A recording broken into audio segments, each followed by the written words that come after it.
Good morning, good afternoon, good evening, and thanks for joining us for today's webinar on tokenization and DLT market readiness, digital bonds, digital money, and the next phase of market adoption. So my name is Gabriel Callsen, Senior Director at ICMA, and I'm delighted to be joined today by Christoph Hock, Head of Tokenization and Digital Assets at Union Asset Management Holding AG. Christoph is also a member of ICMA's board and chair of ICMA's DLT Bonds Working Group. Etay Katz, Partner, Head of Digital Assets and Financial Innovation at Ashurst, Perkins, Coie, and Sebastian Veit, Investment Officer, Structured Products at the International Finance Corporation. All three are market practitioners and involved in our DLT Bonds Working Group. And it's great to see so many participants online, which reflects the level of interest in tokenization in global fixed income markets and beyond. For ICMA, fostering the development of DLT-based bond markets is a strategic priority, and we do this through market guidance, common standards, collaboration, but also education. And this is fully aligned with ICMA's mission to promote well-functioning cross-border capital markets and avoid market fragmentation. We have held a number of webinars this year, but this is our first dedicated webinar on DLT market readiness, as tokenization is starting to scale across different market segments and jurisdictions. So in today's webinar, we will start with a brief introduction to key developments when it comes to digital bonds and digital money, ICMA's role and key initiatives. For the avoidance of doubt, here we refer to digital or DLT-based bonds interchangeably. We will then look at the big picture before discussing the challenges and opportunities, addressing practical questions for market participants. We will also look ahead and how to seize the opportunities of tokenization. And finally, we will also have a Q&A, and you can post questions through the Q&A function at the bottom of your screen. So with this, let us take a look at key initiatives and announcements that are expected to accelerate the adoption of DLT-based securities across the globe. A number of major initiatives are due to go live this year. Some are driven by the public sector, central banks, issuers, but also industry. The Eurosystem's Pontes solution is due to go live in the third quarter of 2026. That is the initial launch. Pontes is a DLT solution that links market DLT platforms and target services to settle DLT-based wholesale transactions in central bank money. In the UK, it was announced that a digital gilt, or DIGIT, is due to be issued through the Digital Securities Sandbox in the future. In Singapore, tokenized MAS bills are due to be issued following an announcement last year.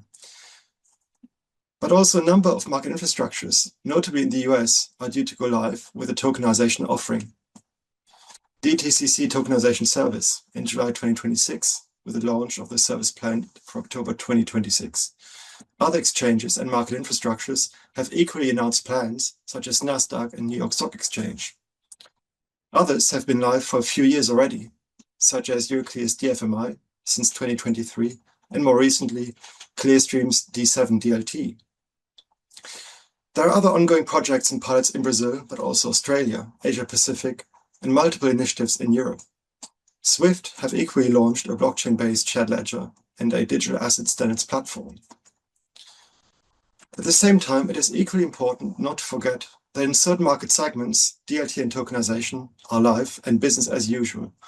Hong Kong in particular issued syndicated multi-currency digital bonds in 2024 and 2025. They were the first SSA issuer to adopt ICMA's bond data taxonomy at scale.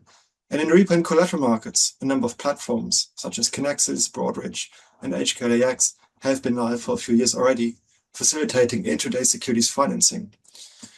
And this here is just a snapshot. You can find further background on these and other initiatives on ICMA's tracker of new FinTech applications. So before we start, let me say a few words about ICMA's DLT Bonds Working Group. This working group brings together a broad range of market participants across the value chain, over 300 individuals from more than 150 member firms across 6 continents.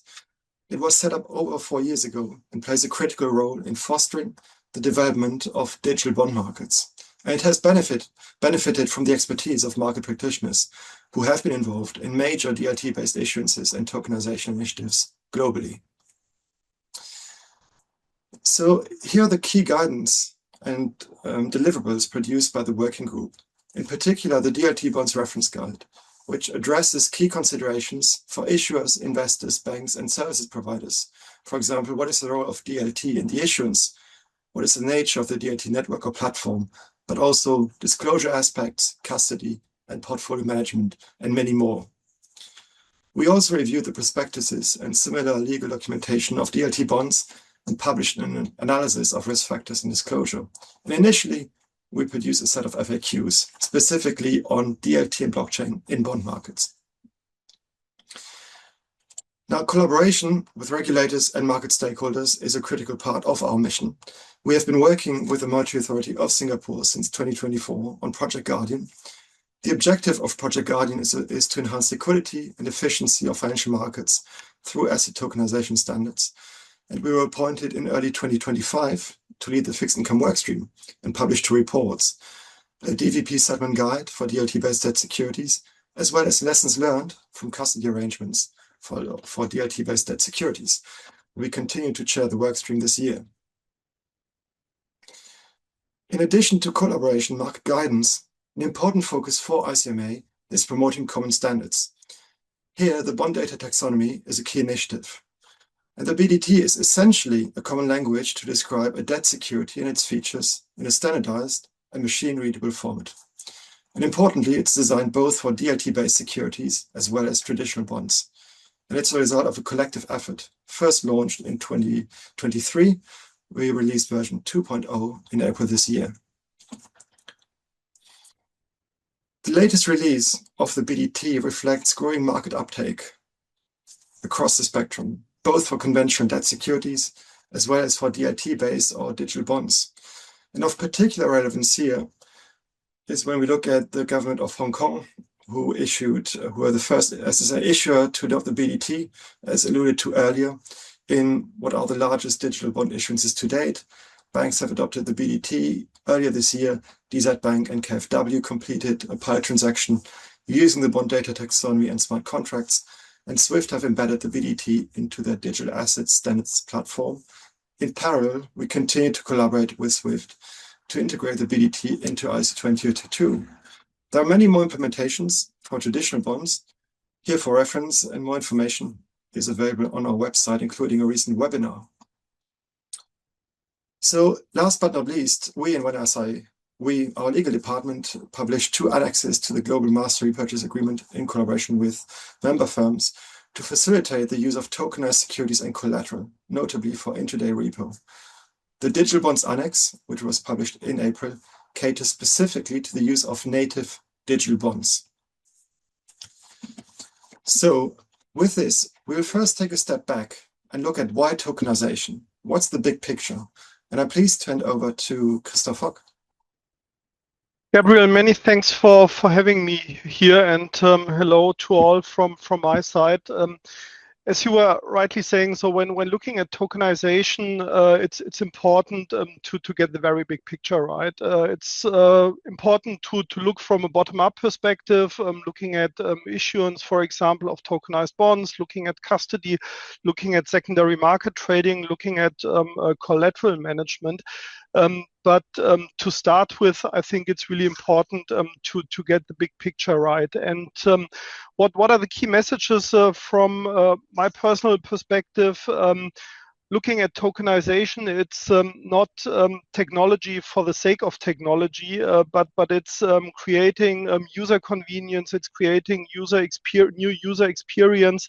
It's about really creating benefits for all the stakeholders involved in the ecosystem. Second point from my perspective is we are talking quite for a couple of years about tokenization, and I believe we are coming to the inflection point where we go from steady linear growth into the hockey stick, into exponential growth, and therefore it's really important for us as the entire stakeholder universe to be prepared, to be ahead of the curve, to be ready for this step. And third key message from my point of view is it's really about collaboration. It's collaboration between public stakeholders, it's collaboration of private stakeholders, and therefore ICMA with the approach to bring our members together from the various business units will be really a key player when it comes, as you mentioned, Gabriel, to standardization. To start with, looking at digital transformation, I think it's important to understand DLT has not to be seen in an isolated way, but when looking at digital transformation, it's in the kind of magic triangle we are talking about. It's on the one hand artificial intelligence, it's distributed ledger technology, and this both we have to see in combination going forward with quantum computing. And these three kind of ingredients will significantly reshape financial market infrastructure going forward. And as we've seen for the last couple of months, it's not the question if DLT will play a key role when it comes to redefinition of financial market infrastructure. The question is when. And as mentioned before, I think we are pretty close to the inflection point going into this structural change. To start with, a quote from EU Commissioner Maria Luis Albuquerque, beginning of December at a blockchain conference, she came really with a keynote where from a politician perspective, digital transformation was described, and Albuquerque, she said, and that's a quote, tokenization is perhaps the most important part of digital transformation. It's about rebuilding the machinery of finance. The next decade of finance will be code-written, shaped by networks, powered by tokenized assets, and influenced by decentralized systems. And that's what at ICMA we are looking at for literally one decade. So ICMA started engaging in digitalization. This was back in 2017. And Gabriel, you mentioned our DLT bonds working group, which is in place since 2022. When looking forward, it's really about the entire life cycle from an end-to-end perspective, which will be affected by DLT. It's about issuance, it's about trading, it's about the settlement process. You mentioned the payment rails, which will be also digitalized going forward. And clear benefits to the investors are that processes are significantly less risky. We are talking about much faster processes and a much higher level of automation from a big picture perspective. And I guess the key difference when looking at digital assets is programmability, which will allow financial instruments to become much more flexible, much more adaptive than just a pile of paper, the current format of securitization, the physical global document, which is predominantly the instrument we know from nowadays. And really to raise all the synergies, it's not only looking at assets on chain, but cash on chain is also a key requirement, and that's where we see significant drive kicking in. We've had last year in the US Genius Act, which was announced with a focus on stablecoins. Here in continental Europe, we have a bit of a different approach with the ECB, very proactive, coming with wholesale CBDC stage 1. Pontus pilot will go live already in 2 months' time. And then on top of the public sector solutions, we will see the private sector solutions around tokenized deposits, around stable coins. That's where we see currently a number of consortiums being set up to avoid fragmentation and to deliver from a holistic perspective solution for financial markets. From our perspective, looking at the asset management industry, it's really important to be ready on the one hand to invest in tokenized products. That's where, as a part of the DLT bonds working group, we discuss about readiness. for the various firms in this space. But also, on the other hand, it's about issuing going forward tokenized fund shares in the industry. One of the key themes we are discussing here right now is a tokenized money market fund, which will allow going forward a permanent accessibility on the one hand, and on the other hand, staying in a yield-bearing instrument. And especially from a treasury perspective, tokenization will have a massive impact. So going forward, you will have the ability to earn yield on a minute-by-minute basis. Going forward, you have the chance to optimize your collateral management, also minute by minute. You have the ability to shift money from one part of global jurisdiction to another one within seconds, and this comes all at significantly lower cost compared to what we experience today. So therefore, from a point of view, what's in it for the stakeholders? Liquidity buffers can be substantially reduced going forward. Over collateralization is a topic of the past, and we can very precisely manage the various instruments. What's in the requirement to get into the scalability mode, getting to the inflection point to see this exponential growth? It's really, as mentioned before, collaboration, which is a key requirement. And then also was Gabriel was alluding to, standardization in the industry will also play a key role. We definitely have to avoid fragmentation, which comes typically at a higher cost. So therefore, standardization and also interoperability in this context will play a key role. And finally, also regulators, they have to define the kind of framework we act in. So extremely important to preserve financial market stability, topic we were working on as an industry after the Lehman crisis for more than 15 years. It's important to put investor protection at a very high priority, and therefore regulatory guidance, regulatory framework definitely is also key. And what should we focus on for the next 40 minutes? It's really to create sense of urgency on this topic. We've seen so many industries in the past. Look at German automotive industry. Look at individual companies like Nokia, like Kodak, which didn't get the transformative processes right, and therefore, as I said, extremely important to be ahead of the curve, to proactively manage these processes, to get ready when we are at the inflection point, to get the chances right, rising out of tokenization, and don't fall into the trap that you are too late joiner to this key digital transformation process. Gabriel, many thanks. Yes, thank you, Christoph. And I think it's important to keep in mind the big picture with so many different initiatives.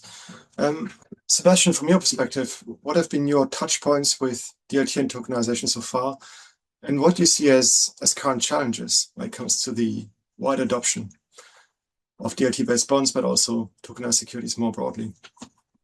Yeah, thank you, Gabriel, and colleagues Christoph and Etay for having us here on the panel, and to the ICMA members that joined this very, very topical session.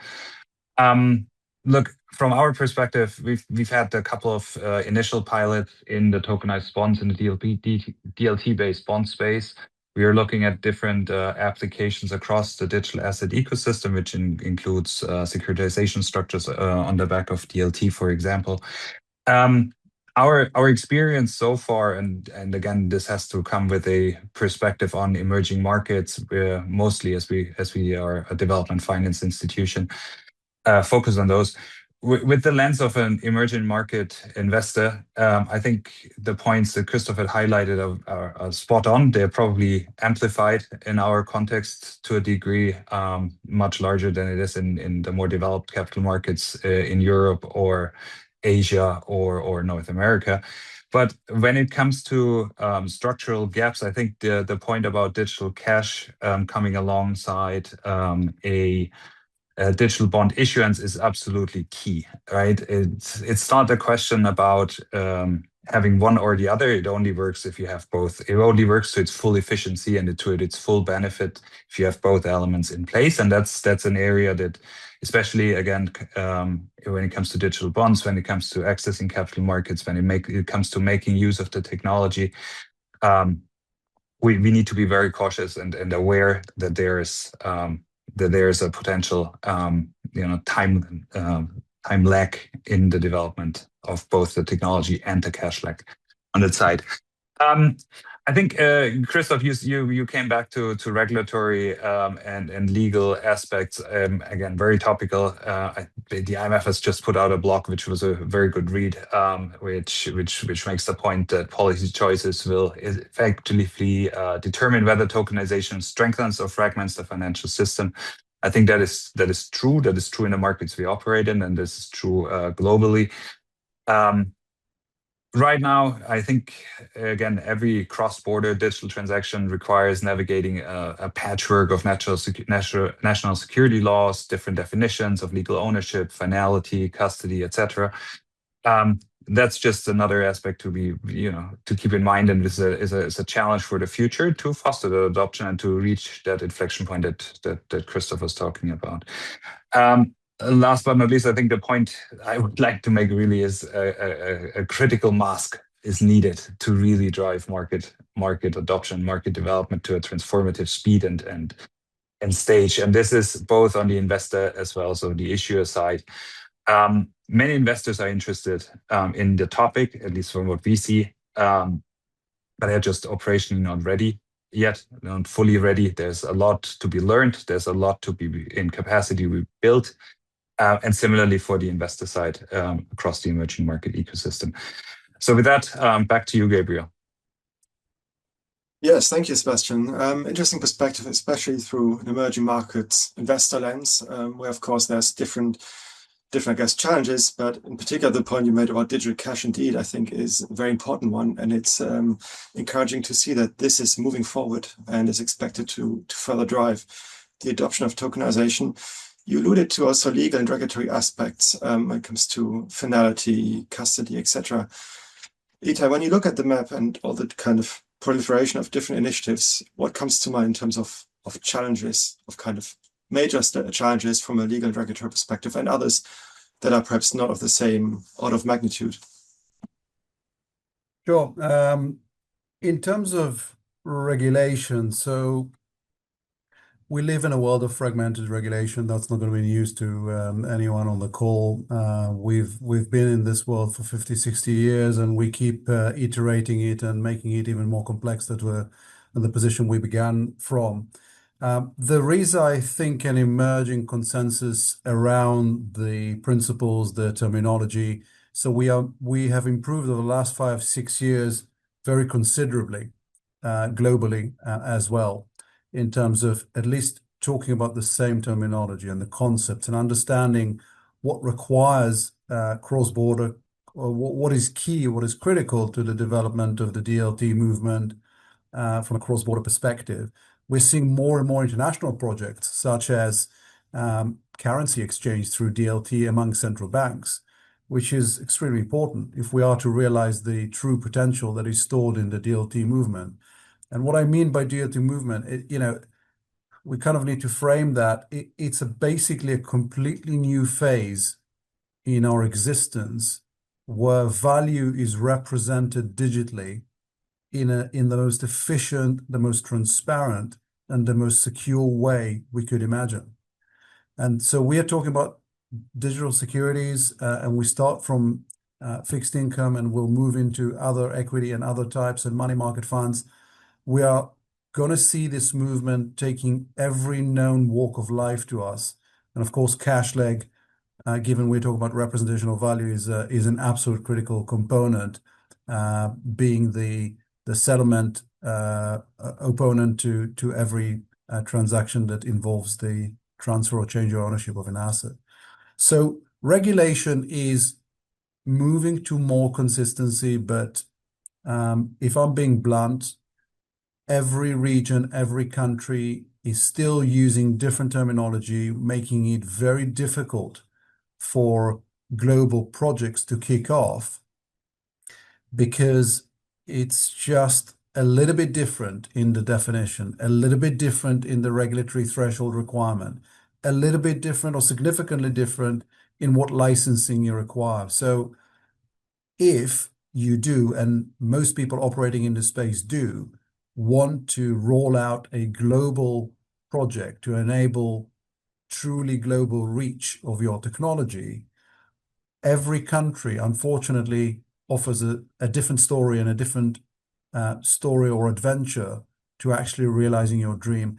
And that needs to be accelerated, like Seb said, like Christoph said.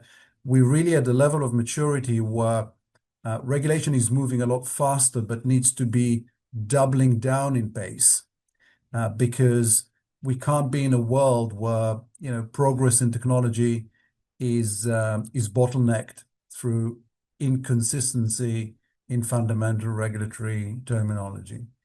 However, just saying something on the legal side, and then talk about what the industry can do, because we can sit here until we're all blue in the face and talk about the obstacles. Let's just focus also on what we can do to improve our situation, to make the project lift off the ground quicker. The legal story is, I would say, more agile and easier, certainly from an English law perspective, and those on the call will be aware of the UK relentless effort to clarify under English common law the adaptability of the law to interact with the DLT and to enable fairly seamless representation of securities on the blockchain. And we've had very prominent publications that support that. And in fact, we've had transactions that implement it. The difficulty, or I think the bigger challenge, is scaling this project, is creating a network, or maybe a smaller number of networks that are attracting much more scale, attracting much more consensus, such that we don't see the incredible diversity of standards that we see now, or the attempt to create slightly different networks that do not currently interact with each other, at the risk that my colleagues have mentioned earlier, like walled gardens, further fragmentation, things which will act as a deterrence to further adoption. Because at the end of the day, what the market needs and what you as market participants require is that the current life, state A, as we live through it right now, is improved for everyone as we go into state B. The trouble is, of course, that it's not as simple as that. Scaling in financial markets and the power of the network and replicating the power of the network will take quite a journey. It has already taken a journey, will continue to take a journey. And somewhat absurdly, counterintuitively, the more there is at stake in terms of this incredible transformation, the more competitive the environment becomes, and the more people are presenting their version of best standard. And so we are seeing a perfect storm right now of opportunistic behavior to try and dictate either the network or the standard, or the way in which network and standards and assets are interacting amongst each other.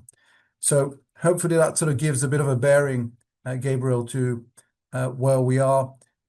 There's a lot more that the market can do in terms of achieving consensus, adopting standards, and scaling than we're currently seeing. And in my view, it's partly the competitive pressures and the competitive tensions that are driving people to kind of do slightly different versions of what everyone thinks is best. Yes, thank you, Etay. And indeed, I think it is interesting to see on the one hand regulation not being entirely consistent across different jurisdictions, but then attempts to harmonize or to adjust legislation to accommodate the use of DLT, or in some cases to pass new laws to make it work. But of course, there's an important cross-border angle. You alluded to the perfect storm indeed, where when we look at the proliferation, the question is then how do you go about, I guess, assessing to some extent where to get involved and how? And Christoph, perhaps from your experience from an investor perspective, what are some of the key points that you're looking at as a starting point? Yeah, I think, Gabriel, it's really important to look from an end-to-end perspective at the entire life cycle of a product, of a bond. And the FCA in collaboration with Bank of England, they came most recently with a visionary paper, Future of Tokenization, where also consultation was embedded. And looking at long-term vision, they've had one illustration as a part of this document where they really went from pre-trade over trading, execution, and settlement to cross life cycle activities when looking at tokenization. And so we also have decent number of issuers here in today's round. I think therefore it's important to start with the product design and with the issuance. So we were in collaboration also with KfW, German state-owned issuer with about 90 billion euro issuance on a yearly basis. In collaboration when KfW issued their 3 DLT-based bonds so far, and looking at the issuance process makes such a big difference not having a physical global document anymore, which is time consumptive. You typically have a kind of T+5 settlement when issuing this type of paper, which embeds certain risks for the issuer. Out of curiosity, you need to deliver the physical global document produced in a couple of weeks' time to the ICSD in the world of the ICSD, and having this DLT supported, DLT based, you have a much more automated, leaner process, less costly, less time consumptive, less risk. So that's the starting point when it comes to tokenization of a bond, for example. What's important for us also as an asset manager, we as Union Investment, we are active asset managers, also investing into a tokenized product. It's not a buy and hold strategy until maturity, but we want to have the ability to increase, decrease positions during the lifetime, and therefore secondary market trading is a key topic. In continental Europe, we have the DLT pilot regime defining DLT-based trading places. In the UK, for example, we have the DSS and the Digital Securities Sandbox as an equivalent. So secondary market trading is really key, and we need to establish for tokenized products also this trading capability. Then another important point is readiness of your custodian, because when we as ICMA having participated in Project Guardian with MAS, what you were alluding to beforehand, we delivered a part to MAS on custody, describing this process from a practitioner's perspective. As an asset manager, when having a custodian who is not ready to manage your digital assets, it's a showstopper for you. So therefore, as an asset manager, the very first question when investing in tokenized products clearly is go in discussions with your custodian, have the assurance that the custodian is DLT ready, that the custodian can manage these type of products. And then obviously another key theme for us where we are working on as an industry right now is collateral management. There's the requirement that DLT-based assets that they become collateral eligible with your central bank. Most recently, we've had issuance of a commercial paper here in continental Europe by Luxembourg-based EIB, and this was the first DLT-based issuance under the new ECB collateral eligibility scheme. So key milestone for the entire market. And where regulators are also working on right now is to make digital assets in general collaterable, for example, also with CCPs. So having a similar treatment, creating an equal level playing field to today's assets. And another important topic is looking at life cycle events, looking at coupon payments, for example, or looking at repayment of a bond at maturity. All these processes will also be significantly more automated. Today, when looking at the entire chain of a coupon payment from issuer via payment agent to ICSD, back to your custodian, back into our funds.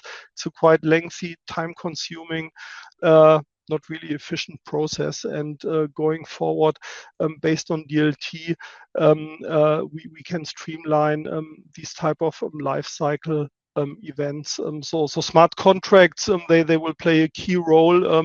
Making assets programmable, as said before, making assets smart rather than having a dump just pile of paper which is sitting somewhere in a vault. So very exciting what we will see in the next 12 to 24 months. And as mentioned before, I think we are very close to the inflection point, and therefore it's definitely a really good time for the ones not being on this topic in depth as of now, to get involved, come to us, come to ICMA, come to our DLT bonds working group, and we are very happy to support, to deliver content, to deliver education.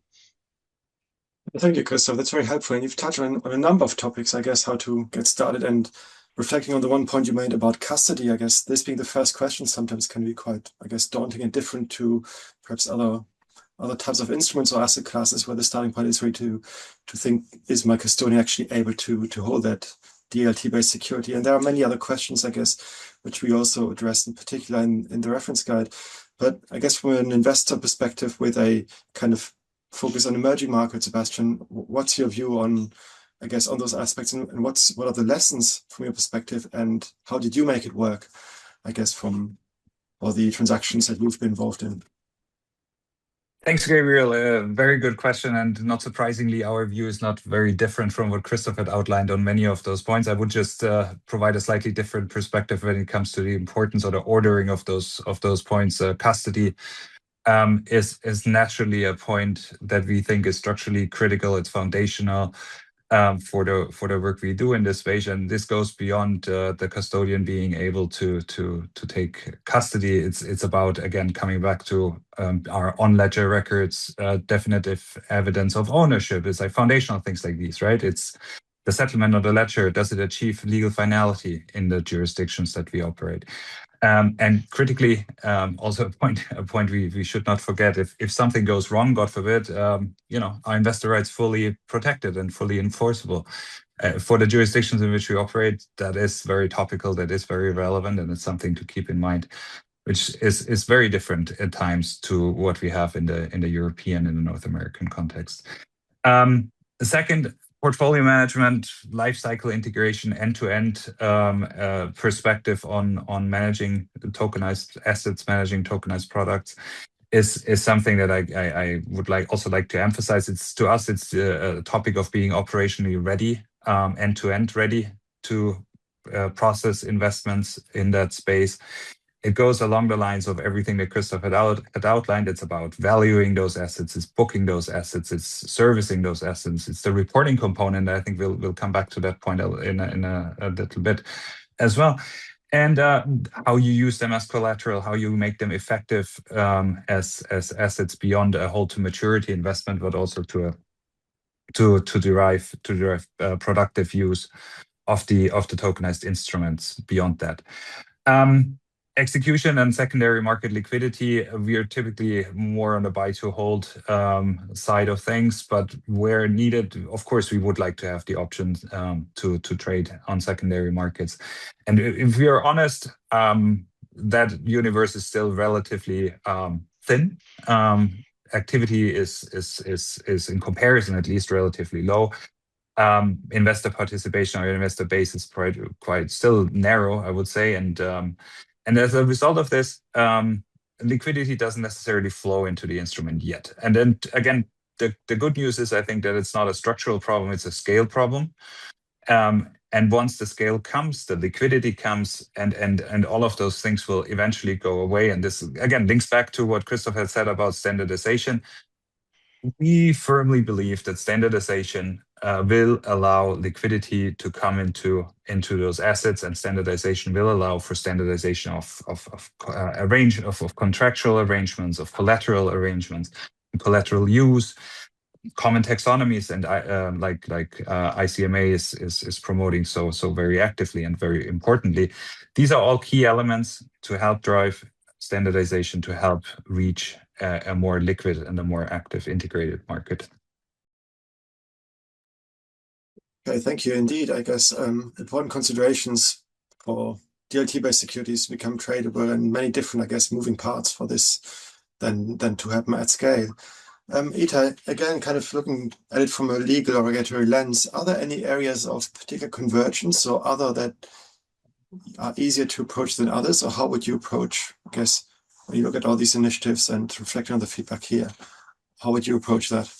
Yeah, I think at the risk of repeating some of the points that both Christoph and Sebastian made reference to, from the regulatory point of view, one of the issues we've been facing is the some level of anxiety on the regulator's part to equate tokenized securities, which for all intent and purposes are completely fungible and identical to other ways of representing dematerialized securities, but some reluctance to accept that they are exact same. And therefore, like Christoph said, we've been limping with a definitive statement from a prudential point of view to allow inventory of securities to be treated in exactly the same way that traditional securities are treated. And that's kind of flowing through, and the BCBS has been revising its standards, and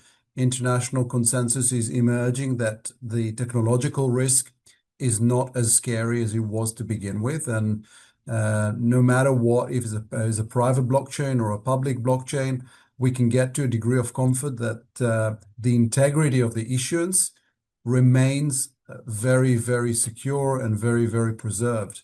And so as we move along this path of creating international consensus, then we can talk about scaled international markets, like Sebastian said, where willing investors, willing buyers and sellers are able to interact freely and understand in advance very well the consequences of their actions. Because if we have differential consequences of action, differential treatment of collateral, inability to use certain inventory for stocks of highly liquid assets, which is a requirement in a variety of ways in financial markets, inability to exchange collateral freely, which is taken the form of tokenized issuances, then we are hurting scale. And like Sebastian said, the realization of the DLT, of the blockchain magic, is in scale. So for as long as we are dithering in small and very different transactions from one market to another, we are further away from realizing the dream. So that's kind of why all the ICMA standardization efforts are working through. And in fact, not just the ICMA. We have proliferation of efforts across the industry, across trade associations, across institutions themselves, and infrastructure providers to create consistency and to create consensus and standardization to enable scale to develop. And that's where people will start seeing the promise of end-to-end blockchain delivering on all the beautiful benefits that Christoph mentioned at the beginning of our conversation.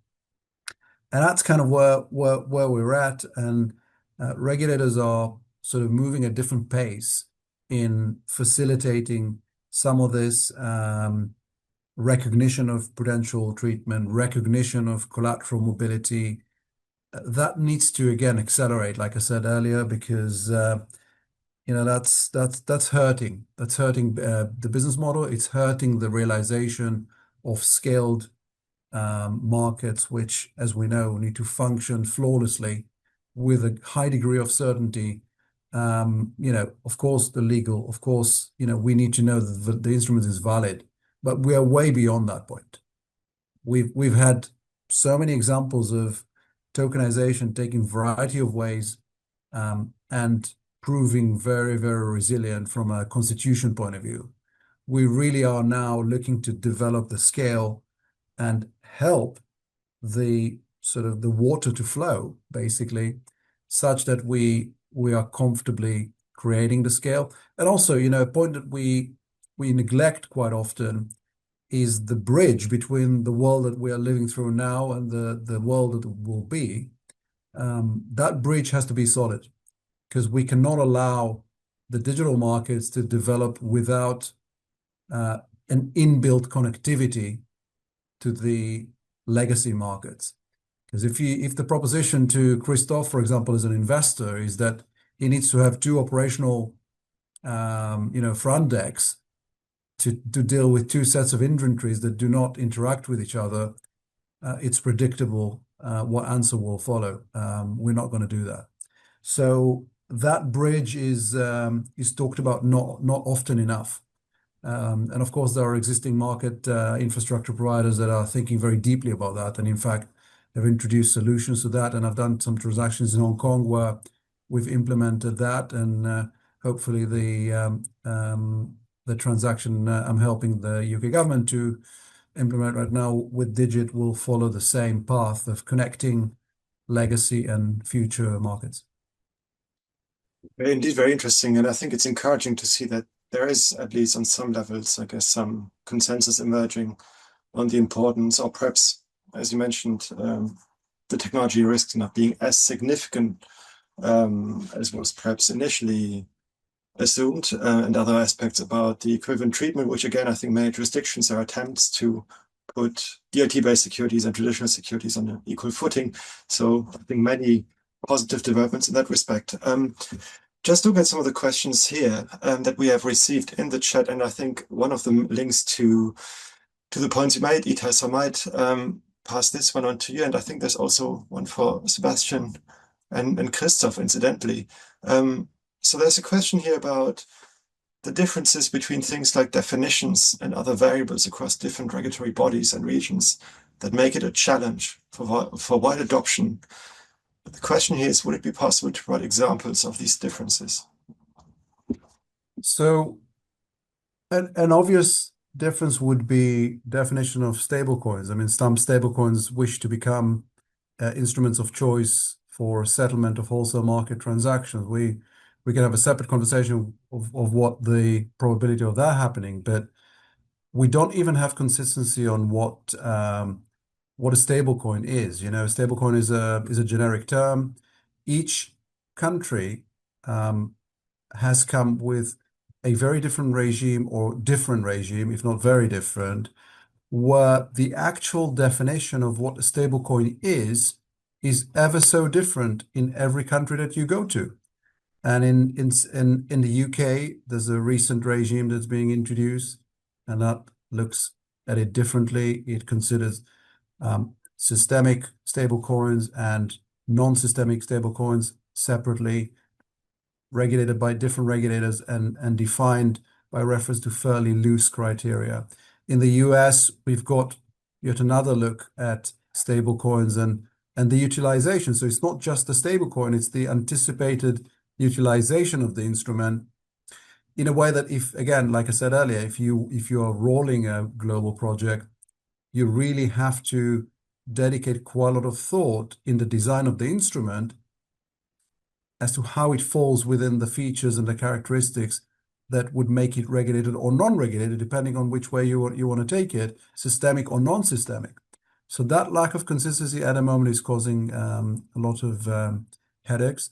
And also, even definition of what is a tokenized security. You know, we talk about a native security. The terminology amongst us is quite loose, but when you come to the regulatory definitions, every regulator is taking a different take on what does it mean to have a tokenized security? What does it mean to have a native security, basically a security that is created at inception as a DLT registered security. And that is creating quite a lot of commotion normally, which is behind the scenes, because it's only relevant when you're looking to launch a project. It's only relevant when you're on transaction and you are looking to do cross-border interactions, and you discover that you get caught between different regimes, different definitions, and that slows down processes and projects. And that's my point here, basically. The more inconsistency we have, the slower the rollout of projects and transactions will be. Great, I think that's a helpful example, and there's also one that is reflected in our response to the Bank of England and FCA consultation, the future of tokenization in relation to crypto assets, essentially, and the delineation between DLT-based securities. Just to perhaps give one other example. Sebastian, I was going to ask you about the potential impact of tokenization in emerging markets. On the one hand, there's a question as well here in the chat in relation to the view on local legal unclarity on tokenized assets in some countries. I wonder if potentially this could be combined, or if you had a perspective on this question from an emerging markets angle.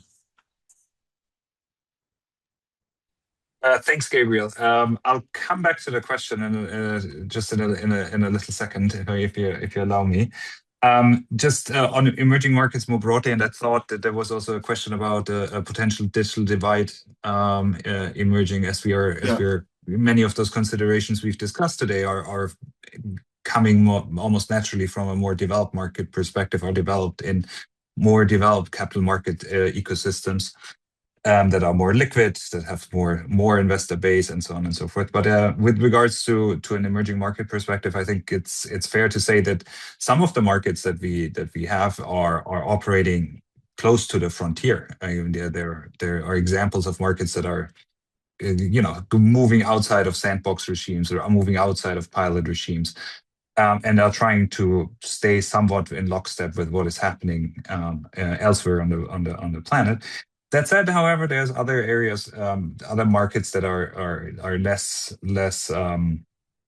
advanced and more grappling with fundamental questions that we had discussed, and part of it is related to the aspects of legal definitions, legal recognitions, a lot of the things that Etay was referring to as well, and that's very common, and that's a risk indeed. It's a risk of having a two-speed, at best, probably a more diverse set of adoption speeds across countries, across markets, and across jurisdictions.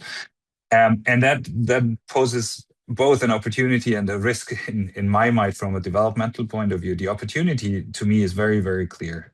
In tokenization has the potential to really allow markets to with less developed infrastructure, which are relatively smaller capital markets, to really leapfrog and adopt technology and move to a state-of-the-art regime potentially. But at the same time, there's a risk that we forget about those markets when we design systems, when we design ecosystems, when we design standards. So in a way that speaks to the role that ICMA and others so fundamentally play in that space. It's about learning. It's about making that learning available. It's about reflecting on those experiences that are made on a transaction by transaction basis by market practitioners, by market actors, and making the learning, translating that learning into a forward-looking, standardized framework that can help both those that are already somewhat operating at the frontier and those which are currently maybe catching up. Okay, thank you. Very interesting. And of course, I think there's different and diverging dynamics, of course. Emerging markets, I guess, not being homogeneous, but with different regions that are perhaps further ahead, kind of being able to leapfrog in certain areas. Right, we have now 5 minutes left. Christoph, there's perhaps one question that I would ask you, which is, how do you see decentralized finance maturity affecting DLT adoption in traditional finance? Does it clear the path forward, or does it complicate the regulatory and technical challenge? Broad question. I don't know if you could answer it in 2 minutes.